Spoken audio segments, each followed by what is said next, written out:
Hello everyone, कैसे हो आप सब। I hope you all are doing well. तो आज हम इलेक्ट्रोस्टैटिक पोटेंशियल एंड कैपेसिटेंस का लेक्चर स्टार्ट करने जा रहे हैं। आज हम क्या बात करेंगे? आज हम potential energy of a electric dipole in a uniform electric field. कि जब भी हमारे पास यूनिफॉर्म इलेक्ट्रिक फील्ड हो, उसके अंदर हम डाइपोल को रख दे तो कितनी पोटेंशियल एनर्जी हमें मिलेगी, तो वो आज हम डिराइव करेंगे। देखो, पोटेंशियल एनर्जी के बारे में हम ऑलरेडी बात कर चुके हैं। क्या वैल्यू आती है? -k Q1 Q2/R वैल्यू आती है। इसका डेरिवेशन में करा चुकी हूँ ऑलरेडी, है ना। तो जिनको अभी नहीं आइडिया पोटेंशियल एनर्जी के बारे में, तो वो प्रीवियस लेक्चर देखे फिर आज का लेक्चर प्रोसीड करें।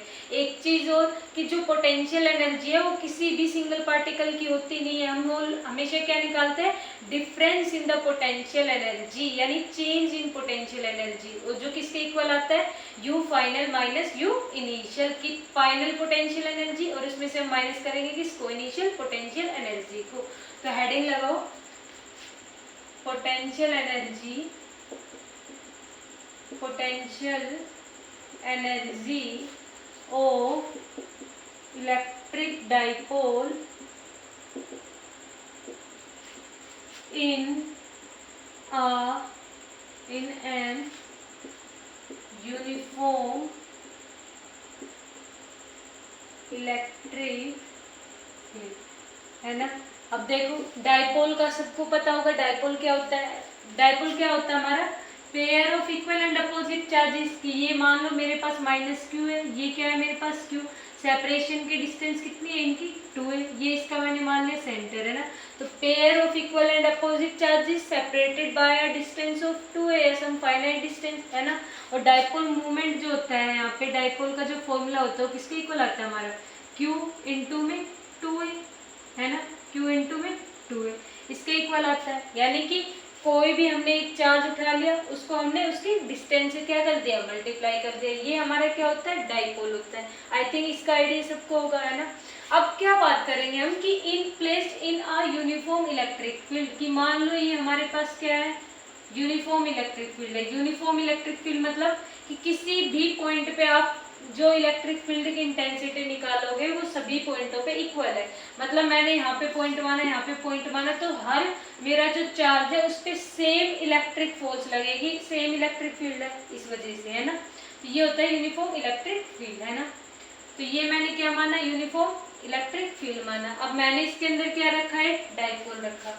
मैंने ऐसे क्या रख दिया इसके अंदर? एक ये डाइपोल रख दिया, है ना। ये हमारा -q चार्ज और ये +q चार्ज, ये मैंने मान लिया सेंटर पॉइंट को। तो मैंने यहाँ पे क्या रख दिया? इलेक्ट्रिक फील्ड के बीच में एक डाइपोल को प्लेस कर दिया।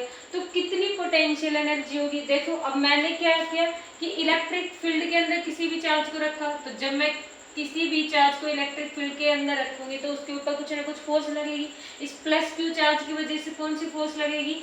q e लगती है, जो इलेक्ट्रिक फील्ड की डायरेक्शन में होती है। -q की चार्ज की वजह से कितनी फोर्स लगेगी? मेरी -qe, जो opposite to the direction of applied electric field लगती है। ये ऑलरेडी सारी बातें मैं बता चुकी हूँ, है ना। अब देखो, अब जब भी मैंने इलेक्ट्रिक फील्ड के अंदर इस डाइपोल को प्लेस किया तो मुझे पता है इस पे कुछ ना कुछ फोर्स लगेगी, है ना। कुछ ना फोर्स लगी तो कुछ ना कुछ वर्क डन भी होगा। अब वर्क डन हुआ है, उसी वर्क डन को हम क्या बोल रहे हैं? पोटेंशियल एनर्जी बोल रहे हैं, ना। कि वो वर्क डन किस फॉर्म में हो रहा है? हमारा स्टोर पोटेंशियल एनर्जी की फॉर्म में हो रहा है। तो मैंने प्रीवियस लेक्चर जब बताया तो मैंने बताया था किसी भी सिस्टम के हम पोटेंशियल एनर्जी सिंगल पार्टिकल के लिए नहीं निकाल सकते, सिंगल चार्ज के लिए, है ना। तो हम क्या करते हैं? हम चेंज इन पोटेंशियल एनर्जी निकालते, जो किसके इक्वल होता है? UF माइनस UI के इक्वल, है ना। ये क्या है हमारा? Change in potential energy. कि हम केवल पोटेंशियल एनर्जी नहीं निकाल सकते, हम क्या निकालते हैं? Change in potential energy. वो किसके इक्वल आता है मेरा? U final minus U initial के, है ना। यही किसके इक्वल होता है हमारा? Plus work done by external agent, है ना। एक्सटर्नल एजेंट की पॉजिटिव वर्क डन, कि जो हमारा एक्सटर्नल एजेंट जो काम करेगा हमारा, वो change in kinetic energy, sorry, change in potential energy के इक्वल आएगा। और इसी को मैं क्या बोल सकती हूँ? -W ऑफ कंजर्वेटिव फोर्स, है ना। कंजर्वेटिव फोर्स, और ये कंजर्वेटिव फोर्स मेरी यहाँ पे क्या है? इलेक्ट्रोस्टैटिक फोर्स, है ना। इलेक्ट्रोस्टैटिक कंजर्वेटिव फोर्स, देखो ग्रेविटेशनल फोर्स भी होते हैं, लेकिन यहाँ पे हम किसकी बात कर रहे हैं, केवल इलेक्ट्रोस्टैटिक फोर्स की बात कर रहे हैं। अब कंजर्वेटिव फोर्स कहते हैं, मैं ऑलरेडी बहुत बार बता चुकी हूँ, कंजर्वेटिव फोर्स वो फोर्स होती है जो पाथ पे डिपेंड नहीं करती, मतलब केवल इनिशियल और फाइनल पोजीशन पे डिपेंड करती है ना, तो वो होता है मेरा क्या, कंजर्वेटिव फोर्स। तो मैं क्या करूंगी, मैं वर्क डन कैलकुलेट कर लूंगी कि वर्क डन कितना हुआ, कितना फोर्स इनटू डिस्प्लेसमेंट हुआ है ना। अब मुझे एक बात बताओ आप लोग यहाँ पे कि जब भी मैं यहाँ पे वर्क डन कैलकुलेट करने जाऊंगी, यानी वर्क डन मेरा क्या होता है, फोर्स इनटू डिस्प्लेसमेंट, यानी F डॉट x है ना, ऐसे ही होता है। और F डॉट x, और जब भी मेरा क्या करे कि x मेरा वैरी करे, जो क्योंकि देखो पोजीशन है ना ये वेरी करेगी मेरी, तो मैं क्या करती हूँ, वर्क डन का formula integrate of F dot dx, क्योंकि मेरा x क्या है यहाँ पे, वेरिएबल है ना, कांस्टेंट थोड़ी ना x हमारा, वेरी कर रहा है कि QE। अब देखो एक QE इसको ऐसे ले जा रहा है, एक QE ऐसे जा रहा है, तो फोर्स अलग अलग ऐसे लग रही है ना। तो अब देखो जब आप लोग नेट यहाँ से फोर्स क्योंकि मुझे फोर्स की रिक्वायरमेंट पड़ेगी वर्क डन के लिए है ना, तो मैं यहाँ से F नेट कैलकुलेट करना चाहूंगी। तो देखो F नेट क्या आ जाएगी मेरी, प्लस चार्ज की वजह से तो QE और माइनस चार्ज की वजह से माइनस QE है ना, यानी QE माइनस QE, ये F नेट मेरे क्या आ गया, 0 है ना। हायराम ये क्या हो गया दोस्त, ये तो 0 हो गई है ना। अब हमारी F नेट की वैल्यू तो 0 हो गई। अभी वर्क डन कैसे करेगा सोचो, क्योंकि वर्क डन क्या होता है हमारा, फोर्स इनटू डिस्प्लेसमेंट। तो देखो यहाँ पे हमारा ट्रांसलेशन जो वर्क डन होता है वो नहीं होगा है ना, ये आगे पीछे मूव नहीं करेगा, ये कैसे, ये अपनी ही जगह पे रोटेट करना स्टार्ट कर देगा है ना। बात समझ में आई, अपनी जगह पे क्यों रोटेट करेगा, क्योंकि देखो इस पे QE उधर जा रही है, इस पे माइनस QE इधर जा रही है, उतनी फोर्स उस डायरेक्शन में, उतनी फोर्स अपोजिट डायरेक्शन में, तो दोनों फोर्स इक्वल अपोजिट एक दूसरे को कैंसिल कर देगी। यानी कि क्यों कैंसिल करेगी, क्योंकि यूनिफॉर्म इलेक्ट्रिक फील्ड है, जितनी यहाँ पे फोर्स लग रही है उतनी फोर्स यहाँ पे लग रही है। तो F नेट की वैल्यू तो मेरी 0 आ गई, लेकिन मुझे तो वर्क डन कैलकुलेट करना है, वर्क डन कैलकुलेट करूंगी तभी मैं पोटेंशियल एनर्जी में कितना चेंज आया वो बता पाऊंगी है ना। तो मैंने क्या किया, देखो अब मैं यहाँ पे टॉर्क कैलकुलेट करूंगी है ना। जब भी हमारे पास रोटेशनल मोशन होता है और उसके अंदर कुछ ना कुछ फोर्स एक्सपीरियंस होती है, तो उसको हम टॉर्क की फॉर्म में निकालते हैं। टॉर्क यानी कि टो इज इक्वल टू क्या फॉर्मूला, टॉर्क का फॉर्मूला क्या होता है, आर डी थीटा है ना, थीटा के रिस्पेक्ट में निकालेंगे हम। थीटा क्यों लिया मैंने, देखो मैं क्या किया कि ये जो डाइपोल है ना, ये मेरा अभी जैसे मैं बताऊं, मान लो ये अभी मेरा कितना एंगल बना रहा है, ये मेरा एंगल बना रहा है थीटा बना रहा है ना। ये मेरा क्या है, डाइपोल, यानी डाइपोल मूवमेंट की डायरेक्शन क्या हो गई, ये हो गई पी कैप, क्योंकि मैंने बताया ना, देखो ये क्या होता है हमारा डाइपोल, इसकी डायरेक्शन क्या होती है, माइनस क्यू से प्लस क्यू है ना। डायरेक्शन क्या होती है इसकी, नेगेटिव टू पॉजिटिव डायरेक्शन होती है डाइपोल मूवमेंट की डायरेक्शन, बता चुकी हूँ मैं ऑलरेडी, क्योंकि ये वेक्टर क्वांटिटी होती है ना। वेक्टर क्वांटिटी मतलब मैग्नीट्यूड और डायरेक्शन दोनों होती है। तो जो डाइपोल मूवमेंट होता है उसकी डायरेक्शन क्या होती है हमारी, negative to positive in physics है ना। और इलेक्ट्रिक फील्ड की डायरेक्शन क्या होती है, पॉजिटिव टू नेगेटिव। तो ये डाइपोल मूवमेंट की डायरेक्शन हो गई क्या, ये माइनस क्यू से लेके प्लस क्यू तक। तो अब हम कैलकुलेट कर सकते हैं है ना, कैसे कैलकुलेट करेंगे, देखो बड़ा आसान है कैलकुलेट करना। कि देखो ये क्या है, मेरी नेगेटिव से पॉजिटिव डायरेक्शन में डाइपोल मूवमेंट की डायरेक्शन निकाली हमने है ना। ये हमारे पास क्या बन गया, थीटा बना है, किस किस के बीच में, डाइपोल मूवमेंट और इलेक्ट्रिक फील्ड के बीच में। तो क्या होता है हमारा P क्रॉस E है ना, P क्रॉस E, ये हम कर चुके हैं ऑलरेडी है ना। यानी टॉर्क की वैल्यू क्या आती है हमारी, PE साइन थीटा, ये वैल्यू निकल के आती है हमारी टॉर्क की है ना। अब देखो टॉर्क लग रहा है मेरा यहाँ पे है ना, यानी कि अब मैंने थीटा ही क्यों कंसीडर किया, क्योंकि देखो थीटा इसलिए कंसीडर किया क्योंकि ये ट्रांसलेशन जो मोशन है वो तो करेगा नहीं, अपनी जगह पे मोशन करना स्टार्ट कर देगा। मैंने माना कि ये ऐसे मूव कर रहा है ना, ये जो मेरा डाइपोल है ये ऐसे था, ये थीटा, ये मैंने एंगल थीटा मान लिया और ये डाइपोल मेरा ऐसे हो गया, एज्यूम करो है ना, क्योंकि रोटेट करेगा ये, तो रोटेट मान लो एक बार के लिए ऐसे कर रहा है एंटी क्लॉकवाइज डायरेक्शन में ना। तो यहाँ पे मेरा क्या आ गया प्लस क्यू, यहाँ पे मेरा क्या आ गया माइनस क्यू है ना, ये आ गया। तो देखो ये पहले कितना एंगल बना रहा था, θ1 बना रहा था, किस किस के बीच में, डाइपोल मोमेंट और इलेक्ट्रिक फील्ड के बीच में। अब ये कितना बन रहा है, θ2 बन रहा है ना। यानी कि मेरा जो रोटेशन है, वो कहाँ से कहाँ हो रहा है मेरा, θ1 से लेके θ2 तक हो रहा है ना। तो मैं जब टॉर्क की वैल्यू कैलकुलेट करूंगी तो कैसे करूंगी, PE जो टॉर्क है मेरा पी ई साइन थीटा, तो थीटा मेरा कहाँ से कहाँ वैरी करेगा, इसमें टॉर्क के फॉर्मूले में जो मेरा थीटा है वो थीटा 1 से लेके थीटा 2 तक वैरी करेगा। समझ में आया कैसे, कि पहले थीटा 1 था, अब क्या हो गया थीटा 2, क्योंकि जो रोटेशनल मोशन हो रहा है ना उसमें, तो थीटा हमारा वैरी कर रहा है इसमें, तो थीटा 1 से थीटा 2, यानी ये डायरेक्शन कैसी होगी मेरी, एंटी क्लॉकवाइज डायरेक्शन हो गई, है ना।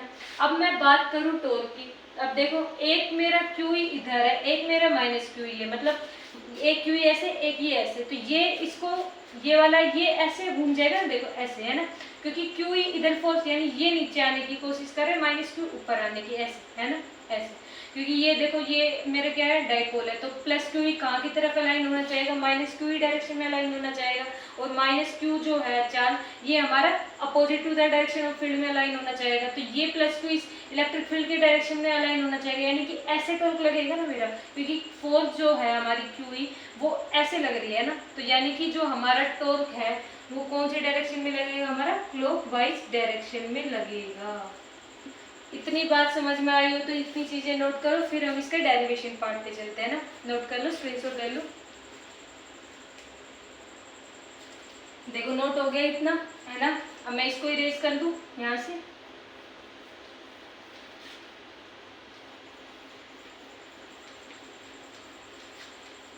देखो इतनी बात आप सभी को समझ आ गई, तो आगे का डेरिवेशन तो बहुत ईजी है ना। देखो कैसे सोल्व करेंगे हम, अभी मैंने क्या बताया कि टॉर्क मेरा किसके इक्वल होता है, पी क्रॉस ई, है ना, यानी कि पी ई साइन थीटा के इक्वल होता है।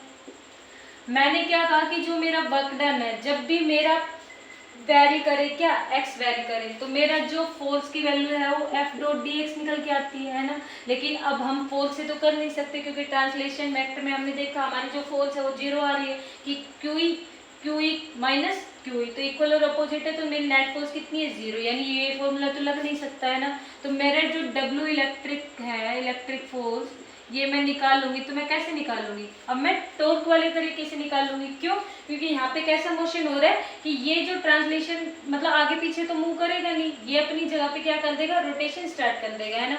अब मैंने भी बताया कि अब ये क्या है कि जैसे ही ये रोटेशन स्टार्ट करेगा, मतलब ये इसमें इलेक्ट्रिक फील्ड में वेरी करेगा, मैंने क्या एज्यूम किया कि इसका रोटेशन कैसे हो रहा था, एंटी क्लॉकवाइज, और टॉर्क कैसे लग रहा था, इस डायरेक्शन में, ये ऐसे मूव कर रहा है लेकिन टॉर्क इसको नीचे की तरफ लाने की कोशिश कर रहा है ना, यानी कि दोनों के बीच में एंगल कितना बन रहा है हमारा, किस किस के बीच में, थीटा एंड टॉर्क, इनके बीच में एंगल कितना बनेगा मेरा, 180 डिग्री बनेगा, क्योंकि वो उसको एंटी क्लॉकवाइज डायरेक्शन में लेके जा रहा है, जबकि टॉर्क हमारा क्लॉकवाइज डायरेक्शन में। क्यों, क्योंकि ये जो हमारा चार्ज है प्लस क्यू, मान लो मेरा रोटेशन होके यहाँ पे आया है ना, प्लस क्यू और माइनस क्यू, तो प्लस क्यू है in the direction of field में लगाना चाहिए फोर्स अपने ऊपर था ना, तो ये प्लस क्यू इस ऐसे रोटेट, अभी सीधा था तो क्यू ही ऐसे लग रहा है, तो ये सीधा हमेशा ऐसे टिल्टेड हो जाएगा, है ना।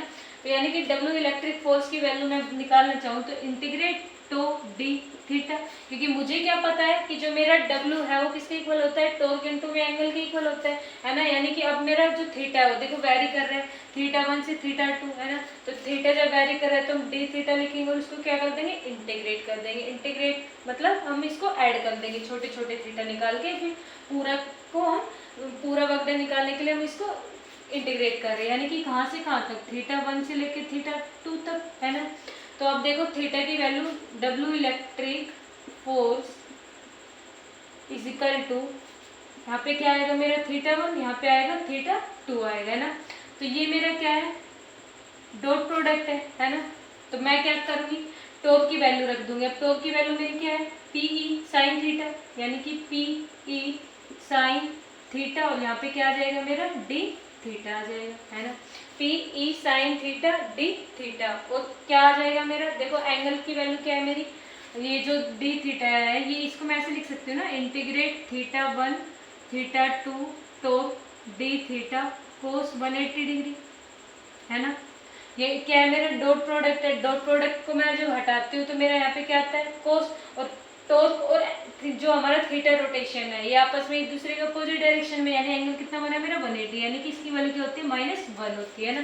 तो यहाँ से मेरी डब्ल्यू इलेक्ट्रिक फोर्स की वैल्यू आ जाएगी, क्या है मेरी डब्ल्यू इलेक्ट्रिक फोर्स की वैल्यू, थीटा 1 थीटा 2, यहाँ पे -1 है ना, समझे -1 क्यों आया, क्योंकि cos 180 भी था, तो cos 180 की वैल्यू -1, टॉर्क की वैल्यू मैंने रख दी PE sin थीटा, ये वाली रख दी, d थीटा हो गई -1, तो माइनस मैंने आगे ले आई है ना, तो क्या है मेरे यहाँ पे PE sin theta d theta है ना, तो यानी W जब मैं इलेक्ट्रिक फोर्स की बात कर रही हूँ यहाँ पे, तो मेरी किसके इक्वल आएगी, देखो PE कॉन्स्टेंट है तो बाहर आ गया है ना, -PE।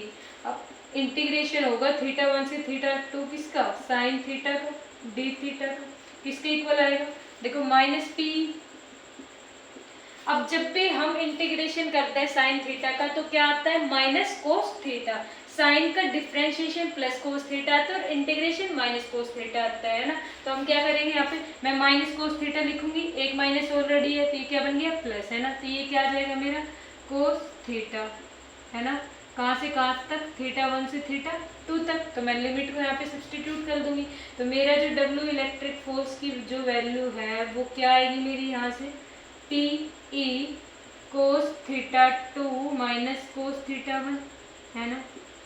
अब जब W इलेक्ट्रिक फोर्स की वैल्यू निकल गई तो इसके बाद चेंज इन काइनेटिक एनर्जी तो बड़ा आसान है, डेल्टा U कैसे निकलता है हमारा, UF माइनस UI के इक्वल होता है, वो किसके इक्वल होता है मेरा, W ऑफ किसके, इलेक्ट्रिक फोर्स यानी कंजर्वेटिव फोर्स के है ना, नेगेटिव इलेक्ट्रिक फोर्स, तो यानी कि जो मेरा वर्क डन निकला है बाय इलेक्ट्रिक फोर्स या इलेक्ट्रोस्टैटिक फोर्स उसका क्या हो जाएगा नेगेटिव, तो मेरे डेल्टा U की वैल्यू क्या आई मेरी यहाँ से -PE cos θ2 माइनस कोस θ1, ये मेरी क्या वैल्यू आ गई, चेंज इन काइनेटिक एनर्जी की, यही मुझे फाइंड आउट करना था कि potential energy of electric dipole in N uniform electric field, यानी चेंज इन काइनेटिक एनर्जी की वैल्यू क्या है, -PE cos θ2 माइनस कोस θ1। अब ये तो क्या आई है मेरी चेंज इन पोटेंशियल एनर्जी की वैल्यू की, potential energy at final position minus potential energy at initial position, जो किसके इक्वल थी, negative of W conservative force है ना, उसके इक्वल थी। लेकिन मैं क्या चाहूंगी कि मैं किसी एक पोजीशन पे किसी भी जो एटम है उसकी क्या बता दूं, मैं पोटेंशियल एनर्जी बता दूं किसी एक पर्टिकुलर पोजीशन पे, हम हमेशा यही फाइंड आउट करना चाहते हैं कि उस एग्जैक्ट पोजीशन पे क्या वैल्यू आएगी। तो देखो वो कैसे करते हैं, अभी तक हम क्या करते आ रहे थे, किसी एक पॉइंट पे निकालने के लिए हम क्या कर रहे थे, जो हमारा एक फाइनल और इनिशियल में से एक टर्म को हम क्या बना रहे थे, इनफाइनाइट बना रहे थे, तो एक टर्म जो मेरा इनफाइनाइट बनेगा यानी 0 बनेगा, तो दूसरे की हम उस पॉइंट पे पोजीशन निकाल लेंगे है ना, तो मैं किसी एक पर्टिकुलर पॉइंट पे निकालने के लिए क्या करूंगी, जो डेल्टा U है यानी UF माइनस UI, तो मैं क्या करूंगी कि इन दोनों में से किसी एक टर्म को 0 कर दूंगी ना, तो फाइनल पे निकल जाएगी, फाइनल पे निकाल ले तो इनिशियल पे निकाल ले तो इनिशियल पे निकल जाएगी है ना। तो मैं अब क्या करूंगी, ये तो मेरा चेंज इन पोटेंशियल एनर्जी का डेफिनेशन आ गया है ना, अब मैं क्या करूंगी, मैं U1 को क्या पुट कर दूंगी 0 है ना, और ये कब होगा, जब मेरा θ1 की वैल्यू क्या होगी 90 डिग्री है ना, क्यों, क्योंकि cos 90 की वैल्यू क्या आएगी मेरी 0 निकल के आएगी, तो cos θ1 मेरा क्या आ जाएगा 0 आ जाएगा। तो जो मेरा इसको नोट कर लो, फिर नेक्स्ट पे करते हैं है ना, स्क्रीनशॉट ले लो, जगह नहीं बची यहाँ पे, देखो नोट हो गया है ना, तो मैं इसको इरेज कर दूं,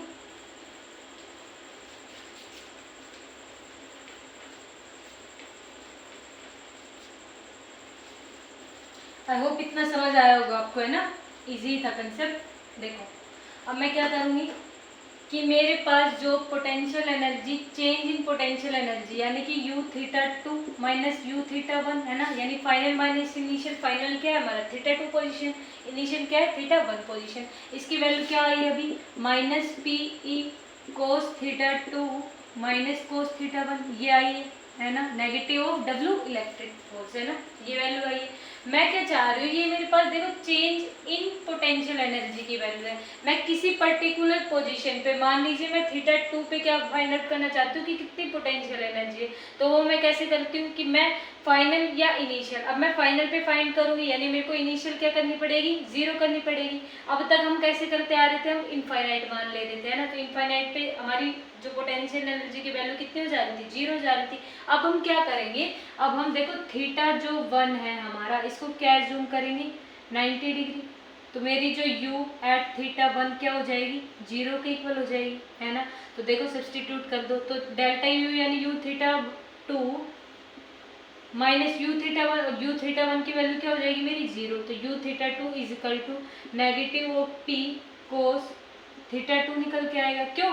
क्योंकि कोस थीटा वन और कोस थीटा वन क्या है मेरा 90 डिग्री, तो कोस 90 डिग्री की वैल्यू क्या होती है मेरे पास 0। तो मेरे पास u at theta two position मेरे पास क्या है minus P E cos theta two. तो ये तो मैंने थीटा टू के लिए बात की कि अब मैं जनरल केस में बात करूँ कि किसी भी पॉइंट पे निकालूँ तो कैसे आ जाएगी मेरी u theta is equal to negative of P E cos theta, है ना। या फिर इसको मैं कैसे लिख सकती हूँ u theta is equal to negative of P dot E, है ना। डॉट प्रोडक्ट जब भी कोस थीटा आता है तो हम क्या लगाते हैं डॉट प्रोडक्ट यानी कि नेगेटिव। तो किसी भी पॉइंट पे मैं पोटेंशियल एनर्जी की वैल्यू इससे फाइंड आउट कर सकती हूँ। लेकिन ध्यान रखना है यहाँ पे मैंने क्या ली है एजम्पशन ली है। एजम्पशन क्या ली है मैंने कि जो मेरे इनिशियल जो पोटेंशियल एनर्जी की वैल्यू थी यहाँ पे यानी यू थीटा वन वो क्या था मेरा 0। कब? जब मेरा थीटा क्या था 90 डिग्री। ये एजम्पशन आपको ध्यान रखनी है। तो उस केस में मेरा यू थीटा क्या आएगा माइनस पी डॉट ई, है ना। इतनी बात आपको समझ में आई हो तो इसको नोट कर लो। इसके बाद हम क्या करेंगे कि अलग अलग पोजीशन पे जब मैं इस डाइपोल को रखूंगी यानी थीटा 0 डिग्री पे रखूँ 90 डिग्री पे रखूँ 180 डिग्री पे रखूँ, है ना, तो मेरे को कैसा इक्विलिब्रियम मिलता है ना। तो नोट कर लो, स्क्रीनशॉट ले लो। देखो अब आगे करें।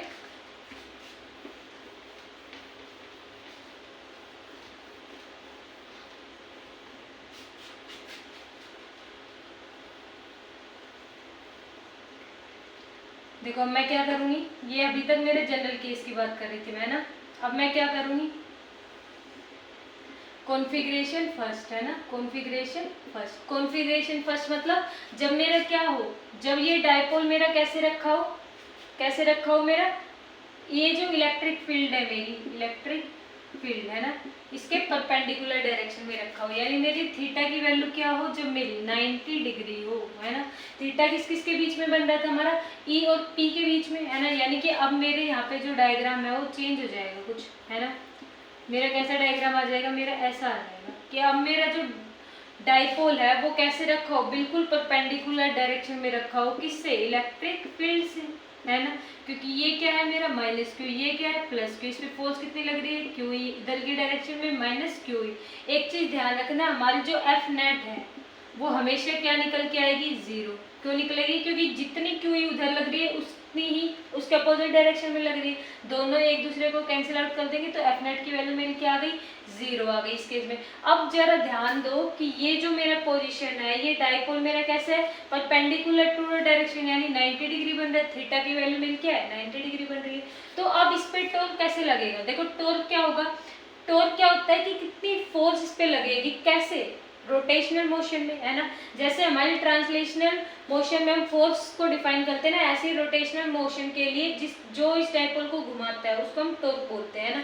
तो ये क्या करेगा, अभी ये जो डाइपोल है हमारा इसके ऊपर क्यू ई फोर्स लग रही होगी और इधर माइनस क्यू ई, तो क्यू ई फोर्स उसको इस डाइपोल को उस डायरेक्शन में ले जाएगी और माइनस क्यू इसको इधर लेके जाना चाहिए, तो ये तुरंत ऐसे घूम जाएगा, है ना। यानी कि टॉर्क मेरा इस केस में कैसे लगेगा मैक्सिमम लगेगा। अब थ्योरेटिकली भी हम देख लेंगे कि मैक्सिमम लग भी रहा है नहीं। देखो टॉर्क का फॉर्मूला क्या होता है P E sine theta, theta की वैल्यू क्या है मेरी 90 डिग्री, तो टॉर्क की वैल्यू मेरी क्या आ जाएगी पी ई, है ना। This is maximum torque. क्यों? क्योंकि साइन 90 की वैल्यू क्या होती है मेरी +1, है ना। तो यानी कि मेरा जो टॉर्क है वो कितना है मैक्सिमम टॉर्क लग रहा है। और जब मैं बात करूँ यू की यानी पोटेंशियल एनर्जी कब, जब मेरा थीटा कितना हो 90 डिग्री हो, तो मैंने अभी बताया minus P E cos theta हो गए, है ना।